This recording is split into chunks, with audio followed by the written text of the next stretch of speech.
Buenas tardes, a continuación les voy a presentar mi charla que se llama Estado actual de los peces y de los parásitos introducidos en el norte de la Patagonia, en Argentina. La Patagonia se compone de dos regiones, la Patagonia Este, que es la que se encuentra en Argentina, que limita entre la cordillera de los Andes y el Océano Atlántico, y que va desde el río Colorado hacia el sur. La Patagonia Oeste, que es la que se encuentra en Chile, que limita entre el Océano Pacífico y la cordillera de los Andes, y que va desde el río Puelo hacia el sur. La Patagonia es una red hidrográfica de alrededor de 20 ríos, grandes ríos. Estos ríos, algunos de ellos tienen vertiente atlántica, otros tienen vertiente pacífica, y otros son endorreicos.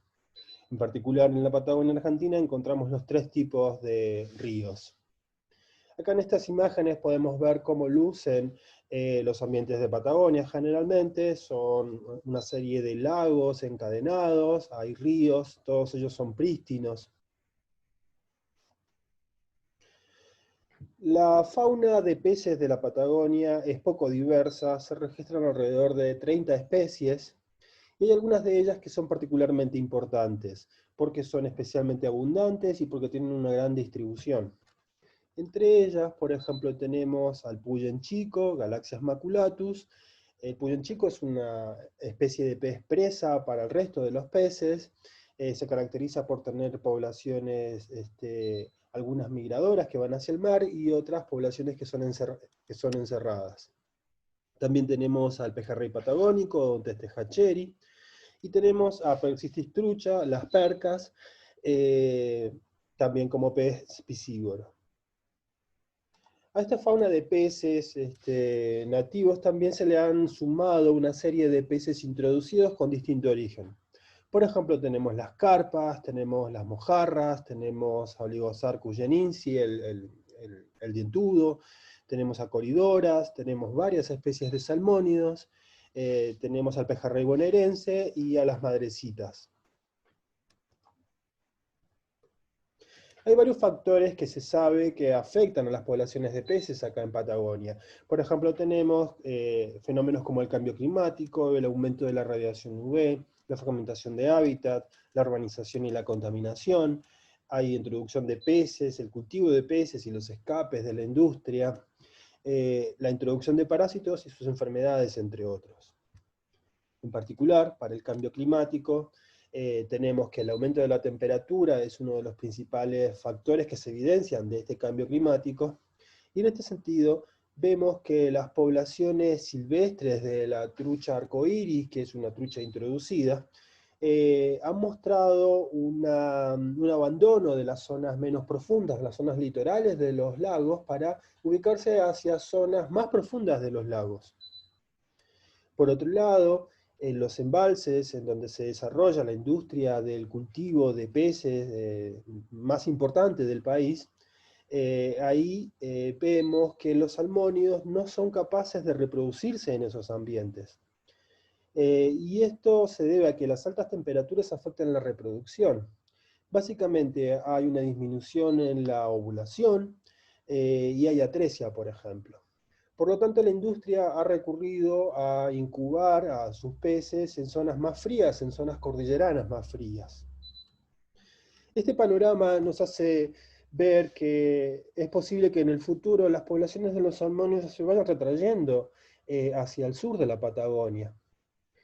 Por otro lado, tenemos que las percas nativas se desenvuelven bastante bien a los aumentos de temperatura. Y uno podría suponer que en el futuro pueden aumentar su distribución. Sin embargo, acá en este mapa podemos ver la distribución de la perca en Patagonia, y lo que se ha notado es que en el norte de su distribución, esta especie nativa ha sido reemplazada por una especie introducida, las carpas, Cyprinus-carpio. Por lo cual, el panorama resulta un poco más complejo en el futuro. Con respecto a la radiación UV, tenemos que las zonas polares son aquellas que van desde los 30 a 60 grados, tanto en el norte como en el sur.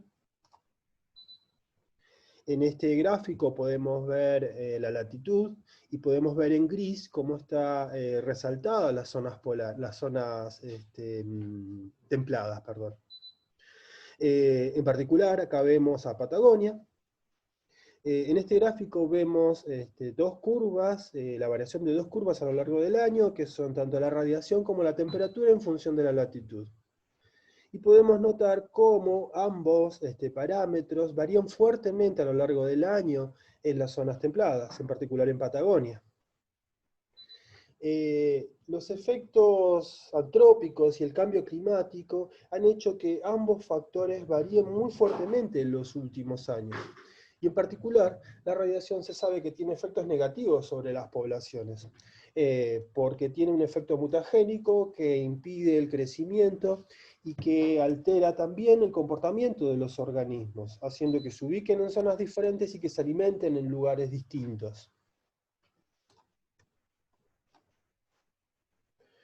Con respecto a la fragmentación de hábitat, tenemos que las empresas hidroeléctricas han avanzado sobre la Patagonia muy fuertemente.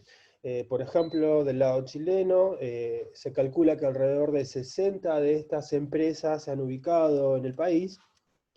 Y en el caso de la Patagonia Argentina, en la cuenca del Río Negro en particular, varios de estos emprendimientos se han desarrollado. Aquí, por ejemplo, en esta foto vemos a una represa, vemos al río aguas abajo de esta represa, y tenemos al lago artificial aguas arriba de la represa. Y podemos notar cómo esta represa representa una barrera para la dispersión de peces desde un lado hacia el otro. Si bien varias de estas empresas han desarrollado distintos mecanismos para el pasaje de peces a lo largo de ella. Por ejemplo, en este caso, acá vemos en la represa Itaipú, vemos una serie de canales artificiales que lo que permiten es el pasaje de peces de un lado hacia el otro. Para el caso de Puyanchico, en Chile, se sabe que este tipo de emprendimientos, estas empresas hidroeléctricas, han impedido el pasaje de los peces, y por lo tanto las poblaciones que son diádromas, es decir, que viajan hacia el mar, son las que se han visto afectadas por estas represas. En el caso de la urbanización y de la contaminación, acá en este mapa estamos viendo a la cuenca del Río Negro, ubicada acá en Argentina. Lo que estamos viendo es que la cuenca del Río Negro se compone del río Limay, del río Neuquén. Podemos ver cómo ambos ríos presentan una serie de represas artificiales. Ambos ríos confluyen, generando el río Negro, que por alrededor de 500 kilómetros recorre hacia el este, drenando sus aguas en la cordillera de los Andes. Hay dos tipos de actividades que son particularmente importantes en lo que es el Río Negro. Tenemos el cultivo de frutas y de verduras, y por otro lado tenemos la cría de ganados. El Río Negro puede dividirse en tres regiones, lo que es el Alto Valle, el Valle Medio y el Valle Inferior. Y en el Alto Valle predomina el cultivo de frutas y verduras. En el Valle Medio se incorpora, en el Valle Medio se incorpora la cría de carne, mientras que en el Valle Inferior predomina la cría de carne. A este panorama hay que sumarle que existen grandes centros urbanos, tanto en el Alto Valle, representados por ciudades como Neuquén, Chipoleti, entre otras, y por ejemplo, se calcula que hay más de 600.000 personas que viven alrededor del río. Y tenemos otras ciudades importantes en el Valle Inferior, como por ejemplo General Conesa o Viedma. Acá en esta foto podemos ver cómo luce, o cómo se ve un centro urbano, digamos, vemos un poblado, vemos al río, y vemos la zona de cultivos enfrente. Claramente entonces podemos ver cómo todos estos efectos antrópicos, toda esta industria, termina afectando al río. Todos estos contaminantes terminan llegando hacia la cuenca, y hay varios trabajos que han mostrado que los peces de este río van incorporando esos contaminantes siendo en la actualidad no aptos para el consumo humano. Con respecto a la introducción de peces, cultivos de peces y los escapes, tenemos, como ya les dije, el puyón chico es el pez piscívoro, es el pez que es consumido por el resto de los peces piscívoros. Tenemos a las percas, que son los grandes depredadores de estos peces, pero también se trajeron peces introducidos, se trajeron a los salmónidos, que se sabe que son grandes depredadores de estos peces pequeños. Es común, por ejemplo, encontrar en los salmónidos, acá, por ejemplo, vemos un salmónido, es común encontrar en sus estómagos una gran cantidad de peces. ¿Sí? Acá, por ejemplo, en esta foto vemos el estómago de un salmónido y se ven varios peces ahí dentro de él. Por otro lado, también, además de ser grandes piscívoros los salmónidos, se sabe que ellos, y se ha probado experimentalmente, de que ellos pueden ubicarse y depredar en zonas que son distintas a las que lo hacía, o a lo que lo hace el depredador nativo. Esto significa que al traer a estos salmónidos, lo que se generó es un aumento de la presión de piscivoría por sobre el puyón chico, o para el puyón chico, perdón. Otro ejemplo que tenemos es el del caso chileno. En el caso chileno se sabe que también el puyón chico ha sido reemplazado en la zona norte de su distribución por otra especie introducida que es Gambusia sp. Gambusia sp es un poecílido llamado el mosquito fish y que fue llevado intencionalmente a las cuencas para el control de los mosquitos. Por otro lado también tenemos que los peces, los salmónidos silvestres, representan una gran industria para la pesca deportiva. Es muy fuerte la cantidad digamos, económicamente es una industria importante para la región. Y por otro lado también tenemos, como yo les mencionaba, la industria del cultivo de salmónidos, que se realiza en los embalses. Acá, por ejemplo, en esta foto podemos ver cómo lucen las jaulas en estos embalses. En estas jaulas, los escapes de estos salmónidos de cultivo son frecuentes, y estos escapes repercuten fuertemente sobre las poblaciones de peces nativas e introducidas, porque se genera competencia con las especies de peces, porque se adhiere un depredador, y porque además estos peces de cultivo, se mezclan con las poblaciones silvestres, generando problemas. Con respecto a la introducción de parásitos y enfermedades, tenemos acá en este esquema general que un hospedador, cuando es introducido, puede llegar con parásitos a un ambiente nuevo, y puede permanecer esos parásitos ahí en ese hospedador. En ese caso estamos hablando de un parásito que es cointroducido, no hay un spillover o un derrame. Pero también es posible que haya un derrame, un spillover hacia la fauna nativa. También es posible que este hospedador no llegue con parásitos y que se mantenga sin parásitos. En ese caso, se puede hipotetizar que ese hospedador introducido tendrá una ventaja en términos de colonización debido a que no tiene enemigos, no tiene parásitos. Es la hipótesis de la liberación de los enemigos. También es posible que adquiera parásitos por spillover desde la fauna nativa. Y acá hay dos posibilidades. Una posibilidad es que este hospedador introducido funcione como hospedador para estos parásitos nativos y que potencie los ciclos de vida, afectando finalmente a las poblaciones de peces nativos. En ese caso estamos hablando de spillback. Pero también es posible que este hospedador introducido no funcione como hospedador para esos parásitos nativos, sino que los acumule, que funcione como un sumidero. Un ejemplo muy interesante que muestra cómo se relacionan los parásitos introducidos con la degradación del hábitat es este trabajo que fue realizado en distintas especies de peces de ríos de España que presentaban al parásito introducido la Hernia ciprinácea.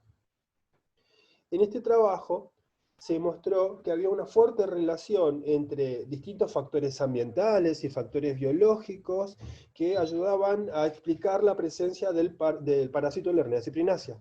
Por ejemplo, se comprobó ahí que la elevación, que la conductividad, que la concentración de contaminantes como nitratos y fosfatos ayudaban a explicar la presencia de este parásito. A continuación les voy a hablar sobre un trabajo que realizamos con miembros del laboratorio acá en Bariloche. Es un trabajo en donde nosotros analizamos la fauna de peces introducidos en Patagonia Norte y sus parásitos. Se muestraron alrededor de 1000 peces por alrededor de una década. 11 especies de peces fueron muestreadas en ese momento. Y uno de los principales hallazgos que nosotros encontramos es que se registraron se registraron 43 taxas parásitas, y una cosa importante es que la mayoría de esos parásitos eran parásitos nativos, que habían sido adquiridos desde la fauna de peces nativos. Es decir, pocos parásitos fueron introducidos. A continuación les voy a contar cuáles de estos parásitos fueron introducidos.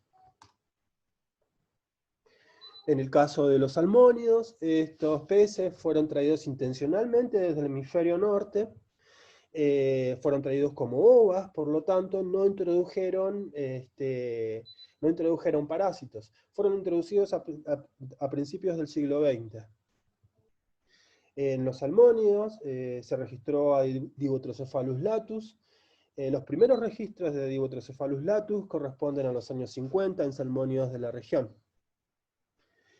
Acá, en esta imagen, podemos ver un ciclo de vida de Dibotrocephalus de la región. Podemos ver que tenemos a mamíferos y a aves ictiófagas, que funcionan como hospedadores definitivos. Tenemos a copépodos como los primeros hospedadores intermediarios, y a los peces que funcionan como segundos hospedadores intermediarios. Acá en esta foto podemos ver cómo lucen las larvas, son los plerocercoides que se encuentran en las especies de peces. Un aspecto llamativo de esta especie parásita es que en la zona en donde son nativas, que es en el hemisferio norte, este parásito no utiliza a los salmónidos como hospedadores, sino que utiliza a especies de perciformes y de zócidos como hospedadores. Es decir, que acá en Patagonia ocurrió un fenómeno de cambio de hospedador, de switch hosts, haciendo que los salmónidos se conviertan en los hospedadores preferidos. Esta enfermedad se encuentra restringida en zonas urbanas de la Patagonia andina. Tenemos a una segunda especie, que también es zoonótica, que es Dibotrocephalus dendriticus. Esta especie utiliza una gran variedad de hospedadores, de peces hospedadores, y entre ellos los salmónidos son los hospedadores principales. Es una especie que utiliza como hospedadores definitivos a aves ictiófagas, por ejemplo. Y es probable que aves ictiófagas migradoras hayan sido las que han introducido al parásito en la región. En esta imagen podemos ver, acá se ve un pullen y se ve al plerocercoide que se ubica en la musculatura. Y acá vemos a un salmónido, a una trucha, y podemos ver que tiene una gran cantidad de plerocercoides que se ubican en distintos órganos. Esto es muy frecuentemente encontrado en zonas urbanas. Tenemos a otro salmónido que es Oncorhynchus chawicha, el salmón rey. Esta especie es diádroma, pasa la gran mayoría de su vida en el mar, sube por los ríos a desovar y luego muere. Esta especie es del hemisferio norte y fue traída a Patagonia con propósitos de cultivo de peces, ¿no? De acuicultura. Y por escapes de esta industria comenzó a ser registrada en ríos de vertiente pacífica de la Patagonia Argentina alrededor de los años 90. A partir de allí fue avanzando por toda Patagonia hacia el sur, llegando al estrecho de Magallanes y a Tierra del Fuego. Posteriormente comenzó también a ser registrados en ríos de vertiente pacífica del Océano de vertiente atlántica del Océano Atlántico. Y fue avanzando hacia el norte habiéndose registrado recientemente ejemplares en el Río Negro.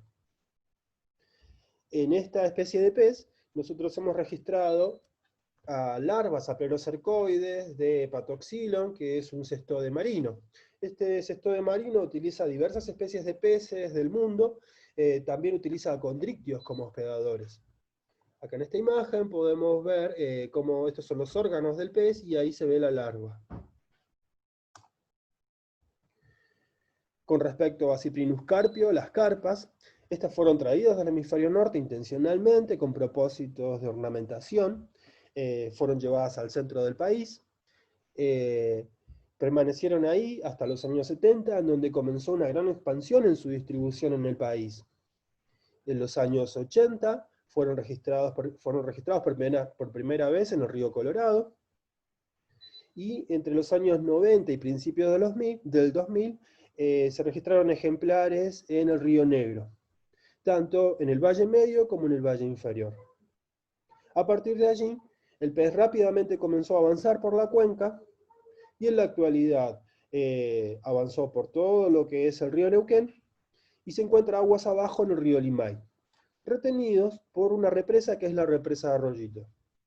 Y acá podemos ver que si bien la represa Arroyito representa una barrera para la dispersión de las carpas, tenemos un trabajo reciente que nos muestra cómo las especies de patos, o cómo los patos comunes, pueden ingerir huevos de salmón, de carpas, y estos huevos de las carpas pueden sobrevivir al pasaje por el tubo digestivo, permaneciendo viables algunos de ellos. Acá vemos, por ejemplo. Y entonces, en ese caso, lo que nosotros podemos ver es que esta es una forma en cómo esta especie de pez podría atravesar esa barrera. Y otra posibilidad también es la utilización de la carnada viva, la pesca con carnada viva, que se sabe que también es una forma de dispersión de las especies de peces. En las carpas nosotros registramos a 3 especies de monogeneos, Dactylogyrus anchoratus, Dactylogyrus extensus y Pseudocolpenteron, y a una especie de nematode que es Pseudocapillaria tomentosa en el intestino.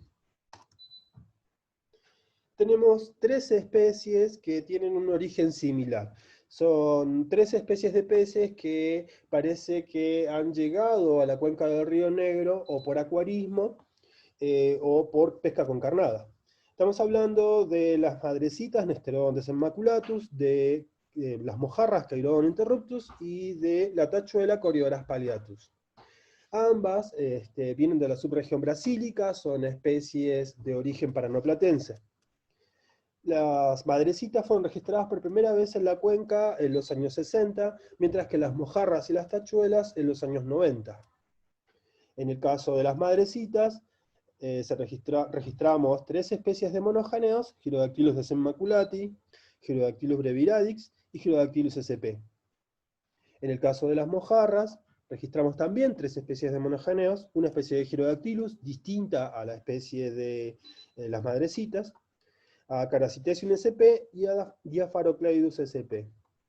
Y en el caso de Corioras también registramos 3 especies de monogeneos, Gyrodactylus superbus, Gyrodactylus anisopharynx y Filocorioras platensis. Pero también registramos en el intestino a una especie de acantocéfalo, Neoquinorhynchus villoldoi, que había sido registrada y que fue descrita originalmente en el centro del país.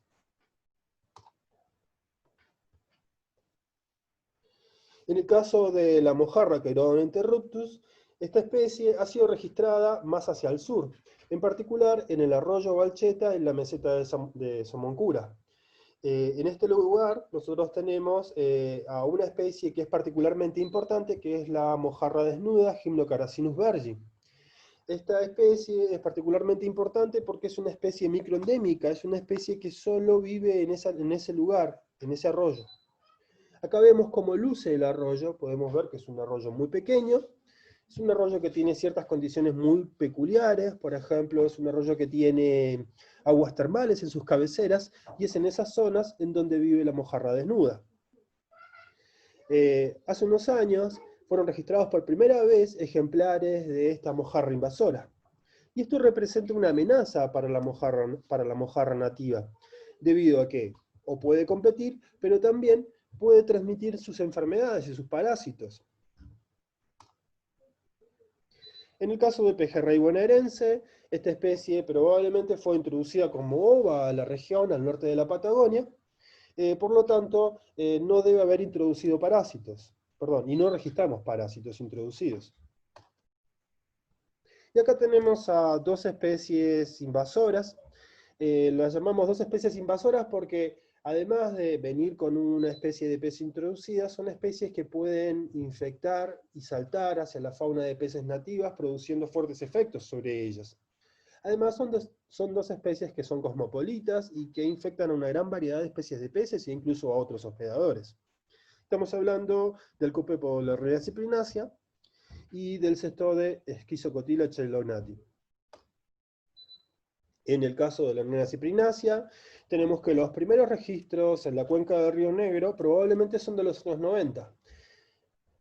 Aunque el primer registro formal y la primera publicación que nosotros vemos en la cuenca fue hecha en el año 2010, en donde se registró a ejemplares infectados de Queiron interruptus en el Río Negro a la altura de Choel. Posteriormente, este mismo parásito fue registrado en percas del río Neuquén. En la actualidad, podemos ver que el parásito se encuentra diseminado a lo largo de toda la cuenca. Y ustedes pueden observar que el parásito sigue una distribución muy parecida a la distribución de la carpa. Recientemente hemos analizado molecularmente a los ejemplares patagónicos y también se han analizado las tasas de infección en distintas especies de peces en Patagonia. Hemos encontrado que hay dos especies de peces nativas que son particularmente volubles para este parásito, frente a este parásito. Estoy hablando del pejerrey patagónico y de la perca. Otro aspecto llamativo es que las carpas, que sin duda han colaborado fuertemente en la dispersión de este parásito, rara vez se las ve infectadas en Patagonia. Sin embargo, sí es muy común encontrar estadios copepoditos en las cavidades branquiales de las carpas. Por lo tanto, uno puede suponer que las carpas ayudan a dispersar al parásito llevando a copepoditos. Acá en esta foto podemos ver a un pullen infectado con Lernaea. Acá tenemos a una madrecita introducida y ahí vemos que tiene al parásito. Y esta es una perca nativa en donde podemos ver que tiene una gran cantidad de las hembras adultas de Lernaea. También podemos notar que el grano sanguinolento que le deja, el tipo de lesión. Y este tipo de lesión sin duda que es una puerta de entrada para otros patógenos que terminan afectando al pez. En el caso del otro invasor, que es el Cestode Schizocotila chelognati, tenemos que es un ciclo de vida que es relativamente sencillo, utiliza a peces como hospedadores definitivos y a copépodos como hospedadores intermediarios. Los primeros registros de este parásito en Patagonia fueron realizados en el año 2014 en carpas del río Neuquén. Aunque datos propios no publicados muestran que hay varias especies de peces, tanto nativas como introducidas, que han sido infectadas por este parásito en la actualidad. Este parásito, por ejemplo, tenemos esta publicación que indica que este parásito, y lo cataloga al parásito como el parásito invasor más exitoso en agua dulce del mundo. Acá en este gráfico podemos ver cómo a partir de los años 50 comenzaron los registros de este parásito y que casi exponencialmente fueron creciendo. Si vemos los órdenes, podemos ver que son diversos los órdenes infectados, pero son particularmente importantes los cipriniformes como hospedadores para este parásito. Y en resumen, por lo menos para el norte de la Patagonia, tenemos que hay distintas especies de peces nativas, como el pullen chico, las yenincias, las lisas, la mojarra desnuda, las percas, los pejerreyes, las lampreas y algunos siluriformes. Posteriormente se introdujeron especies de origen brasílico, como Queirodon, como Nesterodon, como Odontestes bonariensis o como Coridoras. También se agregaron especies de salmónidos desde el hemisferio norte y carpas desde el hemisferio norte también. Y en particular, las carpas introdujeron a dos especies que son invasoras. Tenemos a Lernea cyprinacea y a Schizocotila chelonati. Todas estas introducciones, sumados con los efectos antrópicos en la cuenca, han conducido a la declinación en las poblaciones, tanto del puyén chico, como de las percas y los pejerreyes y las lampreas, que en la actualidad son muy difíciles de encontrar. Y han puesto en una situación de amenaza a la mojarra desnuda. Muchas gracias.